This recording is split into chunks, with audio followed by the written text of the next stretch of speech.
Kenapa kita mau susah-susah bikinnya? Karena menurut kita ceritanya bagus banget dan hangat banget dan karakter-karakternya ini sangat layak untuk dijadiin film layar lebar. Makanya kayak kita belain deh, iya mau 5 tahun, iya mau 400 orang, ayo gitu. Karena menurut kita ceritanya sama karakternya penting banget buat jadi. Gitu. Mohon perhatian. Eits, sebelum nonton, subscribe dan nyalain loncengnya. Biar makin asik. Selamat nonton. Hai Sobat 21, gue Nanda, balik lagi di Cinechat. Dan gue sekarang udah bareng sama sutradara dari film Jumbo. Halo Karyan. Halo Nanda, apa kabar? Baik. Thank you loh. Barengan kita. Hah? Tapi baju kita bareng juga deh. Iya juga ya, kamu garis-garis biru itu. Aku sengaja sih, biar kita biar kayak ini ya, kayak karakter di film Jumbo ya. Kalau aku cocoknya jadi apa, Kak? Kamu ada karakter panitia mirip sama kamu? Pakai turban gitu ada. Namanya siapa, Kak? Kalau boleh tahu. Namanya panitia panik aja. Oh, panitia panik. Tapi aku juga panikan sih aslinya. Masa? Oh, enggak. Enggak bohong, ini biasa aja. Kalau ada setan. Oh, setan doang. Kebakaran enggak biasa aja? Enggak. Lihat kuntilanak, wah, kebakaran apaan sih ini gitu. Kalau rumah sendiri panik sih. Oh, iya. Nah, Kak, gimana nih perasaannya? Udah mau lahiran nih ceritanya. Ya kan? Udah 9 bulan ya? Iya, udah 9 bulan, udah mau lahiran, udah mau ditonton sama banyak orang yang mungkin udah ngikutin banget Karyan dari proses awal. Iya, gitu. Karena lu bilangnya apa namanya perumpamannya lahiran ya mungkin ngeluarin trailer tuh kayak pecah ketuban kali ya. Bener. Tapi rasanya sesuatu yang apa ya susah gue jelasin sebenarnya kayak pastinya senang, pastinya lega. Satunya tentunya lega untuk semua kreator yang udah ikutan bikin film ini gitu dari proses awalnya, tapi juga ada perasaan apa ya gelisahnya juga ada gitu karena kan kita nggak pernah tahu respon penonton akan seperti apa gitu. Tapi sejauh ini respon trailernya aja, respon posternya dari kita press conference kita rilis kan gitu, apa semuanya positif dan bikin kita makin excited mau ngeluarin film animasi Jumbo ini gitu karena ya dikerjainnya 5 tahun, ada 400 lebih kreator gitu di dalamnya dan ini proses yang udah jadi sangat panjang banget dan akhirnya mau keluar. Sebenarnya ada juga rasa-rasa kayak ini sih, abis ini gue ngapain ya?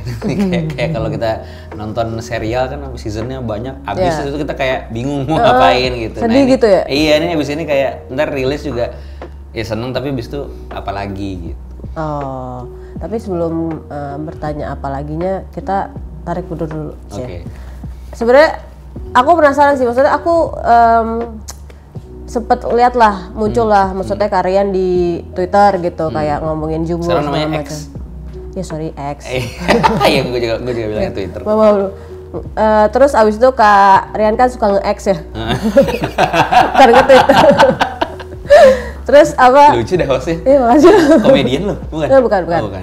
Nah, proses Jumbo ini tuh munculnya tuh inget gak sih kapan? Terus kayak idenya, story-nya gitu-gitu. Ya, jadi gue bergabung sama Visinema Studios itu di 2019 pertengahan. Terus di 2019 akhir gue masuk ke project Jumbo gitu. Dan di 2020 awal persis sebelum pandemi itu kita mulai ngerjain skrip draft 1 gitu. Jadi sebenarnya ketika idenya tuh bukan dari gue pribadi, tapi story dari gue, tapi ide awal projectnya itu udah dari Visinemanya gitu. Cuman ketika Visinemanya mencoba mengembangkan dia awalnya bahkan pengennya tuh kayak serial live action aja gitu, kayak sitcom. Tapi ketika lagi pengembangan kreatif banyak ketemu mentok-mentok, kayaknya abis itu mereka menyadari Mas Angga, terutama Mas Angga Sasongko, ini kayaknya harusnya bukan live action, kayaknya ini animasi gitu. Nah kebetulan waktu itu gue dikontak gitu karena pada saat itu posisinya gue lagi masih kuliah S2 animasi dan gue suka nge-share di X ya, di Twitter proses gue ngerjain film pendek sebagai tugas akhir di sana. Dan kayaknya proses itu kelihatan sama Mas Angga jadi kontak gue dan ngajak bergabung gitu dan dia menghadiahkan project ini ke gue gitu ya. Terus pasti bilang mau nggak bikin ini jadi film gitu. Gue bilang ya sangat mau gitu karena emang itu pengennya kan gitu. Cita-cita gue udah dari lama banget. Tapi gue bilang kayak kalau kita mau bikin ini skalanya layar lebar dan proper gitu, gue nggak bisa diburu-buru. Gue butuh timnya rame, gue butuh kita kerjain ini selayaknya Visinema ngerjain film. Jadi nanti di film Jumbo ini tuh yang terlibat itu krunya kru film gitu. Jadi ada editor film, ada wardrobe, ada sinematografer film. Jadi kalau official mulai ngerjainnya itu di 2020 awal. 2020 Tapi awal. salaman kayak iya oke, gue direct Jumbo itu 2019 akhir. Oh, oke. Nah, berarti prosesnya itu gimana akhirnya bisa mengumpulkan kreator-kreator ini juga? Maksudnya menemukan mereka tuh seperti apa? Apakah kalian udah tahu juga mereka ini orang-orang berbakat gitu? Jadi ada banyak banget sumber bisa ketemu mereka. Yang pertama tentunya dari sosial media, gue memang follow komunitas animasi dan ilustrasi gitu pula di sosial media di Facebook gitu. Tapi sebelum Jumbo ini kan Visinema juga bekerja sama dengan Little Giants untuk memproduksi film animasi Nusa gitu. Nah di situ animatornya juga gue udah sempat berkenalan gitu, dan ternyata beberapa dari mereka lanjut kemudian mengembangkan studio animasinya masing-masing gitu. Dan jadi gue udah melihat juga portfolio mereka, skill mereka, dan gue ingat bahwa mereka juga punya mimpi yang sama, pengen bikin film animasi yang lebih besar lagi kayak gitu. Jadi akhirnya bisa ketemu sama mereka tuh prosesnya ya karena udah pernah ketemu, udah pernah kenal, ya kita kontak lagi dengan studionya masing-masing gitu. Dan ada juga bahkan yang posisinya dia freelancer sendiri, jadi dia nggak berstudio. Jadi ada freelancer terus kita kumpulin, terus kita jadiin satu tim gitu, jadi kayak ngumpulin jagoan-jagoan gitu. Oke. Tapi ada temen sendiri Kak di kuliah gitu, atau itu yang kalian juga?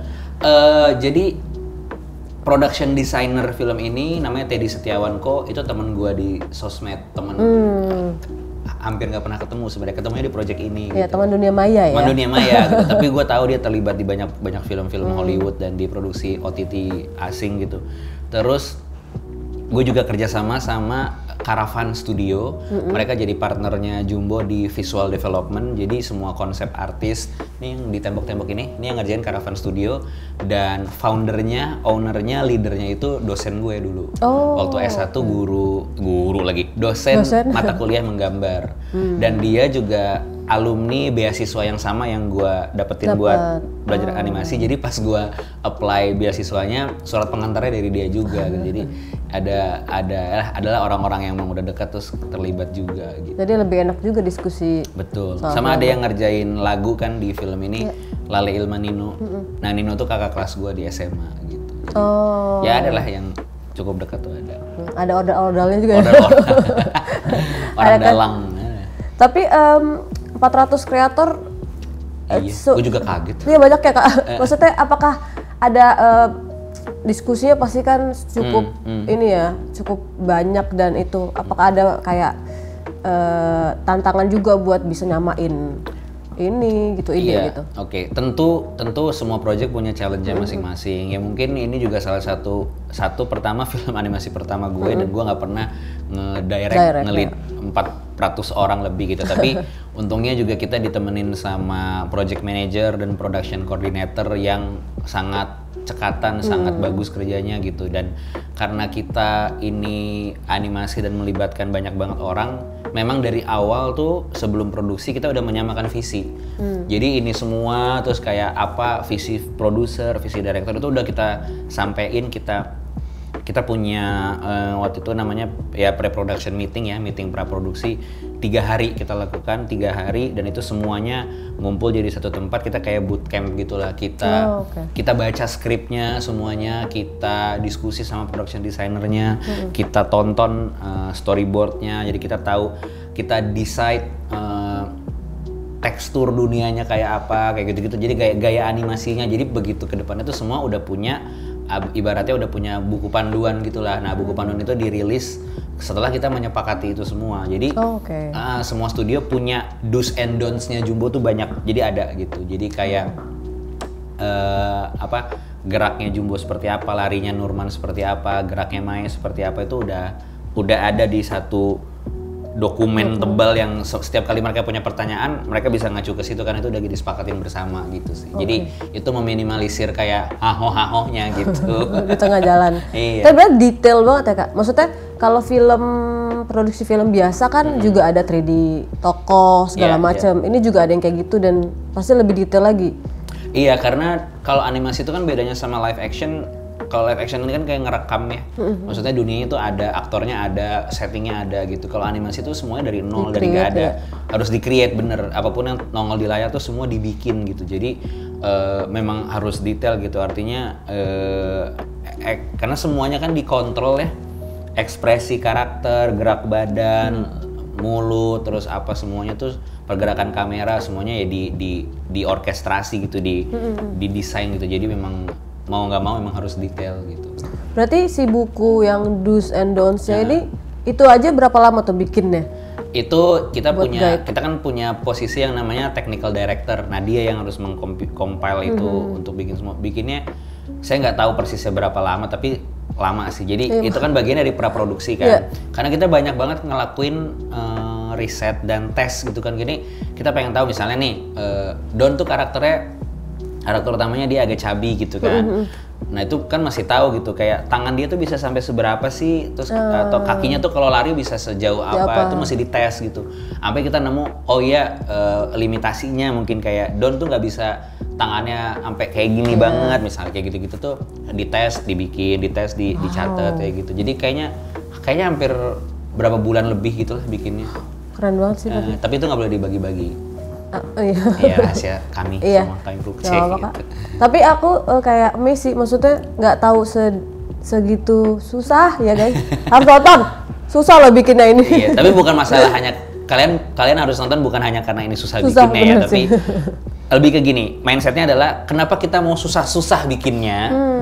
Karena menurut kita ceritanya bagus banget dan hangat banget dan karakter-karakternya ini sangat layak untuk dijadiin film layar lebar. Makanya kayak kita belain deh, iya mau 5 tahun, iya mau 400 orang, ayo gitu. Karena menurut kita ceritanya sama karakternya penting banget buat jadi gitu.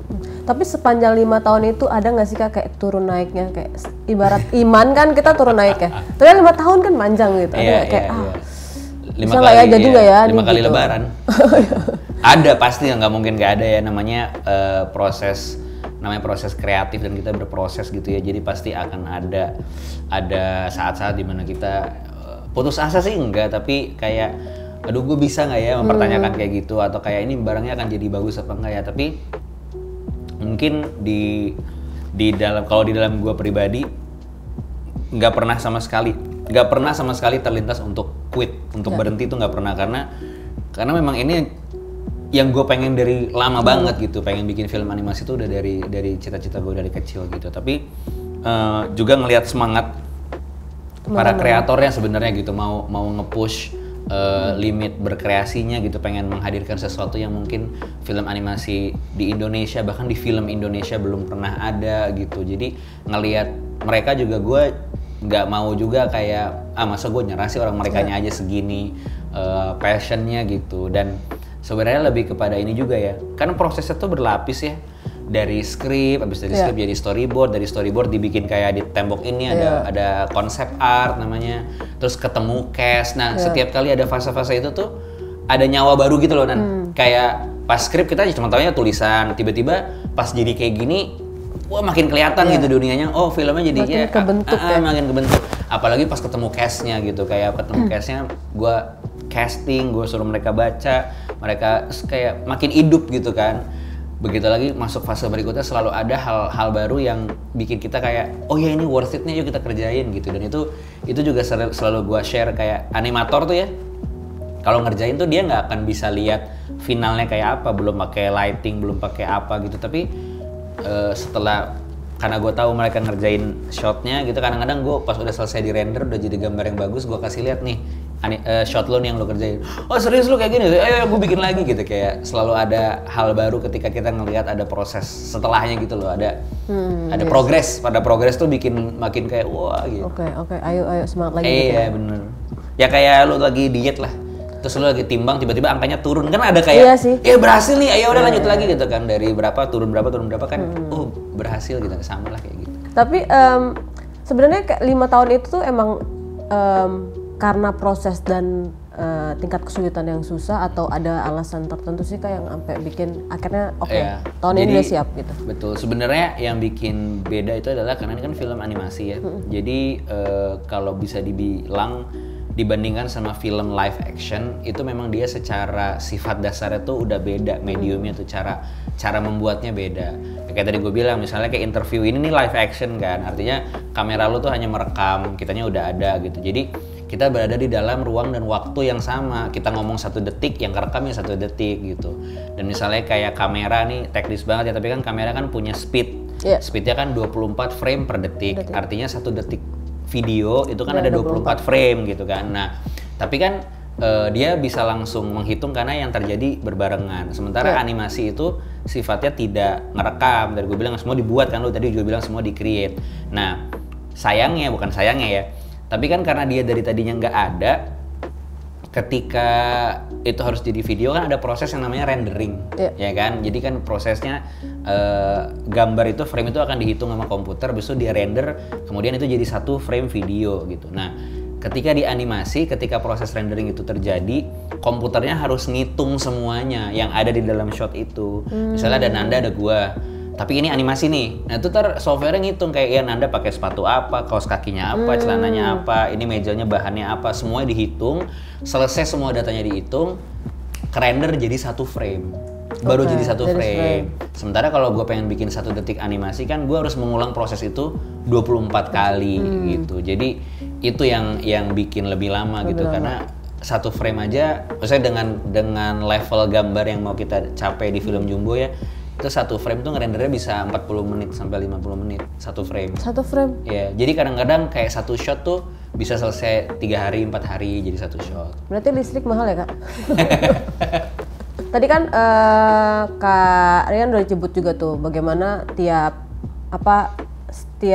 progres tuh akhirnya semangat lagi. Nah, kalau buat pas tahapan akhirnya casting nih, ketemu sama cast ini yang emang berbakat, anak-anak yang berbakat ini gitu. Gimana sih Kak akhirnya bisa nemu mereka ini? Apakah emang Kak Rian udah ngincer nih kayaknya si ini oke gitu? Kita tentu dibantu sama casting director, dan dia berdiskusi panjang sama gue soal per karakter ini pengennya seperti apa gitu. Kayak gue udah punya bayangan kayak lebih bukan lebih tipe suara sih, tapi kayak timbre umurnya gitu ya. Jadi kayak Don itu masih renyah, terus kayak Nurman tuh lebih cempreng kayak gitu-gitu. Ya udah bisa dicari lah gitu, dicari. Tapi untuk 2 karakter utama yaitu Don sama Mary itu gue jatuh cintanya ngelihat mereka di sosmed gitu. Karena mereka dua-duanya penyanyi. Iya, betul. Prince Putirai sebagai Don sama Queen Salman sebagai Mary gitu. Queen dengan lagunya tentu tahu ya, Tiba-tiba Aku Melayang, itu kan ramai banget di TikTok gitu. Tapi pada saat itu gue pernah ngelihat videonya Prince, dia suka bikin konten bermusik sama keluarganya. Terus ada satu video dia main gitar depan api unggun. Terus dia di-prank sama papanya. Terus di-prank sama papanya, dia ketawa. Dan gue pas denger dia ketawa, gue langsung, ini ketawanya Don gitu. Gue langsung kayak dapet, terus gue baru bilang ke casting directornya, gimana caranya kita kontak keluarga anak ini gitu. Dan ternyata ketemu sama Prince, dan ternyata Prince juga punya banget cita-cita pengen jadi kayak Joe Taslim. Dia pengen jadi aktor katanya gitu. Dan dia seneng banget bisa main film, dan Jumbo ini film pertama dia gitu. Sementara kalau Queen, dia ada satu video dia main ukulele, nge-cover lagu sama kucingnya gitu, dan gue memang butuh suara Mary itu yang penuh kelembutan dan manis gitu, dan Queen tuh punya quality suara itu gitu. Jadi pas 2 ini sih langsung gue tahu ini Don, gue tahu ini Mary gitu. Kalau yang lainnya tentu pakai casting ya, baca skrip dan segala macam gitu. Jadi prosesnya sih agak yang 2 utama ini agak di luar prosedur gitu. Lebih kepada insting gue aja sih, ketemu di sosial media ini kayaknya mereka gitu, dan ternyata jodoh. Gitu. Ya, soalnya kan kayaknya kalau animasi karena dia pakai suara kan kayak ketawa tuh jadi part penting gitu. Dan film animasi Jumbo juga penuh banget sama range emosi ya. Ada marah, ada sedih gitu. Dan mereka semua bisa, karena setelah casting dan kita deal bahwa mereka castnya, ada proses coaching acting, ada proses reading gitu. Jadi prosesnya berlapis sampai akhirnya mereka rekaman suara. Kalau ngomongin prosesnya tuh, kalau nggak salah ini tuh di record dulu, baru dibikin animasinya. Betul. Emang idealnya tuh animasi kayak gitu, atau ada Jadi betul sebenarnya kalau tentunya kalau cara bisa beda-beda ya, tapi umumnya di industri apalagi kalau misalnya kita bicara computer animation, animasi komputer 3D seperti ini, itu memang suaranya dulu. Oh gitu. Karena memang kita, tapi gue juga nggak menyalahkan ketika orang mengira selama ini bahwa animasinya dulu kemudian baru di-dubbing. Kenapa kita kayak gitu? Karena Indonesia kan sebagian besar tontonan kita waktu di media itu kita nonton animasi kan animasi import dari Jepang ya kan, anime, semua anime itu kan dari Jepang. Nah memang kalau animasi yang udah jadi dalam sebuah bahasa, dia pengen pindah ke bahasa lain harus di-dubbing. Nah kalau kayak gitu memang prosesnya animasinya udah ada, kemudian aktor dubber dari bahasa yang lainnya itu memang akan dia voice over dari gambar yang udah ada gitu. Tapi kalau kayak Jumbo gini kan dia dari nol, jadi memang gue nggak pengen membatasi aktornya sama gambar. Ya gue pengen mereka menjadi voice actor, jadi hanya mereka dan mikrofon, mereka gue arahin adegannya seperti apa, dan mereka bebas mengaktingkan itu seperti apa yang mereka mau gitu. Nanti barulah ada take-take yang gue suka, kita kumpulin jadi satu file audio, jadi kayak denger drama radio gitu loh, nggak ada gambarnya kan. Nah setelah itu bentuk actingnya, bentuk responnya, tektokannya gue nyaman, gue setuju, baru itu per shot itu dikasih ke animator. Nah nanti animator akan melakukan interpretasinya sendiri lagi. Dia kayak mau bikin, oh dia dengerin suaranya doang gitu, kayak oh Don lagi ketawa kayak gini nih, dia geraknya kayak apa ya sambil ketawa gitu. Jadi bisa dibilang sebenarnya kalau di live action mungkin aktornya 100% aktornya gitu. Kalau animasi gue bisa bilang 50-50 adalah voice aktornya, 50% adalah animatornya. Karena mereka yang mengaktingkan kan sebenarnya. Jadi animator tuh sebenarnya aktornya. Kalau gue bilang kayak, iya gue pengen Don terlihat marah, kan yang membuat itu animatornya. Jadi animator harus tahu acting marah seperti apa, bahasanya seperti apa, body language-nya kayak gitu-gitu. Berarti sebenarnya animator tuh punya basic acting ya sebenarnya harusnya? Yang baik harusnya iya, gitu. Nah itu selalu gue selalu bilang juga sama semua yang terlibat di Jumbo bahwa jangan menduga, gue bilang gitu. Jangan menduga, berasumsi kayak, ya gue tau lah cara ngeanimasin orang bangun dari kursi misalnya gitu. Enggak deh, lu peragain deh, gue bilang, lu peragain, lu rekam diri lu sendiri, akan banyak detail. Karena kan bangun dari kursi tuh kita sering banget lakuin sampai kita nggak tahu prosedurnya seperti apa. Sementara kan kalau gerak animasi lu harus detail, lu tahu kan gitu. Coba duduk, gue bilang, terus kayak bangun gitu. Terus dia bahkan misalnya sekarang Nanda bangun dari kursi sama gue bangun dari kursi beda caranya pasti kan gitu. Terus dia kayak, ya juga ya gue baru nyadar ya gitu. Misalnya kayak ternyata tangannya dulu, abis itu berat badannya dari pinggul kiri dipindah ke kanan dulu, terus dia baru bisa bangun gitu. Nah itu kan nggak bisa lu asumsikan gitu. Jadi dipraktekin gitu. Nah, banyak banget hal-hal yang kayak gitu. Dan kemarin gue senangnya adalah ada orang yang dia bilang dia sering nonton film animasi Indonesia gitu ya. Tapi ketika dia nonton Jumbo dia seneng karena dia ngelihat gerak-gerik per karakternya tuh individual. Jadi dia bilang larinya Don sama jalannya Nurman tuh beda gitu. Dan gue bilang memang begitu. Maksudnya orang tuh memang gitu, kayak kita jalan memang kanan kiri, tapi cara jalan gue sama cara jalan lu juga beda. Dan sama kayak semua orang mungkin mikir ya kita bisa lah nge-animasiin orang ngangkat telepon, bisa. Tapi kan state karakternya dalam cerita itu dia ngangkat telepon kenapa? Kalau lu ngangkat telepon Nanda karena lu dapat hadiah 100 miliar, gua dapat telepon karena istri gua kecelakaan, pasti beda ngangkat teleponnya gitu. Nah itu hal-hal yang animator tuh yang baiknya perlu tahu kayak gitu dari sisi acting dan storytelling gitu. Karena berpengaruh sama yang dia ceritakan. Cara dia ya, dan cara dia menginterpretasikan si klip audio yang udah gue rekam itu kan. Berarti pernah nggak Kak, udah animatornya udah bikin, terus ternyata secara visual yang Kak Aryan bayangkan atau teman-teman lain gitu beda gitu? Jadi di animasi pun, ngomongnya teknis banget deh, gue seru deh. Gila, apa tadi namanya? Cinechat. Keren banget. Jadi di proses approval animasi itu ada 3 tahap. Jadi yang pertama namanya blocking, yang kedua itu namanya blocking plus, yang terakhir namanya spline atau smooth gitu. Jadi blocking itu ya dia hanya ngasih lihat gua kayak frame-frame utama gerakannya seperti apa. Kalau misalnya masih ada perubahan major yang gue belum sesuai, gue revisi di situ. Jadi nanti begitu udah masuk blocking plus itu udah masuk tahap terakhir yaitu spline atau smooth itu udah yang disetujuin gitu. Baru akhirnya lanjut yang lain, detail-detail yang lain. Betul. Jadi hampir nggak pernah kayak udah selesai spline terus kayak gue ulang lagi gitu. Kecuali ada satu shot yang benar-benar special case banget gitu karena ada salah teknis, lebih pada salah teknis. Akhirnya dia harus ngulang, bukan animasinya diulang tapi kayak animasinya dibenerin dengan properti yang berbeda gitu lah. Oh, oke. Nah, lanjut ke story-nya sendiri Kak. Kan Rian sendiri kan punya basic komedi ya, ya kan? Orangnya lucu kan? Aduh, gitu. Nah, di film ini tuh kan ada komedinya kan? Secara Udah nonton? Trailer kayaknya. Oh, trailer. Kalau saya dari trailer kan adalah lucu-lucunya, pasti kan Iya. anak kecil juga. Iya. Ada kesulitan nggak sih Kak buat nemuin komedi yang cocok untuk film anak-anak gitu, untuk anak-anak gitu? Nah, jadi komedinya pasti ada gitu ya. Tapi lagi-lagi ajaibnya proses organik ini gitu adalah ada banyak banget yang entah gimana itu keluar dari aktornya. Oh. Jadi gue udah merancang joke-nya nih gitu, joke-nya secara visual gini, terus tiba-tiba gini gitu. Ya, ngerti gitu. Dia bawain tiba-tiba dia nyeletuk sesuatu yang gue nggak tulis, nggak gue dan itu jauh lebih lucu gitu.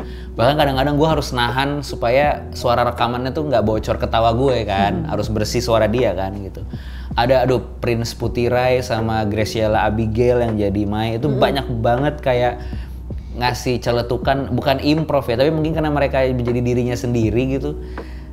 Itu akhirnya gue pakai dan jadi kadang-kadang kita juga ngerasa oh ya berarti umur mereka memang suka bercanda kayak gini gitu. Jadi kita kadang lepas aja. Yusuf Oskan itu yang jadi Nurman. Yeah. Itu saking banyaknya take-nya yang bagus menurut gue dan banyak banget lucu, gue harus milih mana yang gue simpen. Iya, dan dia orangnya kayaknya nggak bisa diem gitu loh. Kayak atensinya tuh nggak fokus. Jadi ada banyak banget foto-foto BTS yang harusnya dia rekaman duduk, selonjoran, mainin hand sanitizer. Dia dulu kan zaman pandemi ya, hand sanitizer tuh dijadiin pilox. Jadi dia bikin gambar di meja pakai air dari sanitizer. Iya, saya bilang, "Buset, Yusuf, ayo rekaman." Haha, iya, balik lagi gitu. Tapi ntar tercermin juga di karakter Nurman lah. Berarti sebenarnya komedinya ada organik dari anak-anak ini ya? Ada, tapi juga dari kitanya sebagai kreatornya juga udah mendesain sebenarnya dari awal gitu. Setelah trailernya kemarin rilis, aku cari-cari lah di X gitu Yes. kan. Udah bener. Hampir ngomong Twitter iya. ya. Nah, terus aku baca kayak banyak banget akhirnya kayak teori-teori yang bermunculan. Iya, so tahu ya orang-orang. Tapi apalagi kayak hal-hal yang akhirnya kayak Kak Rian temukan yang lucu, yang kayak mengharukan mungkin, yang kayak akhirnya Tebakan orang. Iya, kayak teori-teori atau hal-hal yang apresiasi lah dari anak. Iya. Orang-orang. Satu, mereka kemarin karena kan gini di kita udah pernah ngeluarin jajaran cast. Habis itu ada tuh Prince Putirai sebagai Don umur 10. Habis itu ada Den Bagus Sasono sebagai Don umur 4. Terus muncullah di trailer ada Don yang masih kecil. Nah, berarti mereka langsung cocok logi tuh. Oh, ini berarti Don umur 4. Tapi di kamarnya ada kalender tahun 94. Berarti ini anak lahir 90 gitu. Kalau Prince Putirai jadi Don umur 10, berarti ini settingnya tahun 2000. Mulailah mereka mencari objek-objek yang menurut mereka sesuai apa enggak tahun 2000 di trailer. Mereka nemu telepon umum, mereka nemu ubinnya rumah oma itu memang tahun 2000-an banget. Dan gue appreciate karena itu juga memang didesain sama production designernya gitu. Memang kenapa kita taruh tahunnya segitu dan itu bener. Jadi memang kenapa, karena era itu masih lebih sederhana gitu. Anak-anak nggak pada main gadget, masih main di luar, masih ada main bola, main kasti dan segala macam gitu. Dan tapi ada satu teori yang gue sampai kayak sampai mikir gitu ya gitu. Dia sampai bilang gini, menduga kayaknya anak yang warna ungu tuh yang si Mary itu kayaknya ibunya Don waktu kecil. Gue kayak waduh gitu. Bener apa enggak ya? Nonton aja sendiri. Harus nonton. Itu kayak oyakodon itu. Oh iya, itu juga ada yang bilang oyakodon kan artinya kan ayah sama orang tua sama anak ya. Jadi makanan Jepang itu kan kenapa itu ayam sama telur kan ibu dan anaknya. Oyakodon gitu. Jadi itu makanan ibu dan anak gitu. Sadis juga ya. Iya, makanya. Iya, ayam yang ibunya udah mati, anaknya belum lahir digoreng ya kan. Sadis juga namanya. Tapi dia bilang gitu, ada yang kayak iya berarti orang tuanya Don sama Don tuh oyakodon gitu, kayak gitu. Hal-hal kayak gitu lucu banget. Kayak ada nggak sih kapan titik di mana Kak Rian tuh ngerasa bahwa warga Indonesia, masyarakat Indonesia tuh mengapresiasi banget hadirnya Jumbo nih akhirnya? Iya, pertama ketika press conference official trailer, official poster kemarin, sama kemarin tuh gue nggak tahu nih video keluarnya kapan ya, tapi kemarin tuh kita baru ngadain close screening. Jadi undangan kita undang untuk nonton full filmnya gitu, dan respon mereka tuh sangat-sangat di luar dugaan gitu. Kayak ketika ketawa mereka ketawa banget, ketika tepuk tangan mereka tepuk tangan, gue sampai kayak kaget tepuk tangan gitu. Terus kayak ya ketika sedih, dan ini momen yang menurut gue nggak terbayarkan ya. Ada satu anak di bioskop itu, di adegan terakhir filmnya mau habis, dia teriak gini, kok bisa gitu. Terus gue kayak wow gitu, berarti yang udah kita kerjain itu masuk ke dia gitu. Berarti tuh ada momen itulah ya, maksudnya berasa ya. Apalagi nanti setelah rilis gitu. Iya, mudah-mudahan ya. Terakhir? Iya, 0 katanya tuh. Iya, nggak apa, udah. Emang timekeepernya bacot banget. Biarin aja apa sih, kameranya masih nyala. Lagi juga. asik ya? Kerjaan lu ngedit ntar. Masa kita yang sudah dibatasin ya. Gue juga punya pertanyaan buat lu soalnya. Oh iya gitu. Nah Kak, kan ini kan tayang lebaran nih. Ada nggak sih hal-hal yang mungkin akan pas secara message atau kayak momen-momen yang ada di Jumbo yang mungkin akan relate sama Ramadan dan Lebaran gitu ya? Kalau sama Ramadan dan Lebaran sih spesifiknya enggak. Tapi kenapa kita pilih tayang di Lebaran? Karena Lebaran itu adalah dimana anak sama orang tua sama keluarga semuanya lagi ngumpul dan lagi libur gitu. Jadi bisa bareng-bareng ke bioskop gitu. Kalau libur sekolah kan anaknya doang yang libur, bapak ibunya masih kerja gitu kan. Jadi paling bisa ngajaknya weekend doang gitu. Jadi menurut kami cocok banget untuk jadi tontonan untuk keluarga Indonesia gitu ya, dari anak, orang tua, nenek, kakek, teman-temannya semuanya, pacar, sahabat, mantan, semuanya ada diajak lah pokoknya. Itu pas banget buat nonton Jumbo di Lebaran. Oke, jadi sebenarnya ini tontonan nggak cuma buat anak-anak, buat kita yang katanya jiwa anak-anak yang ada di diri betul. kita. Tagline filmnya adalah film ini untuk kita, untuk anak-anak kita, dan untuk anak-anak dalam diri kita.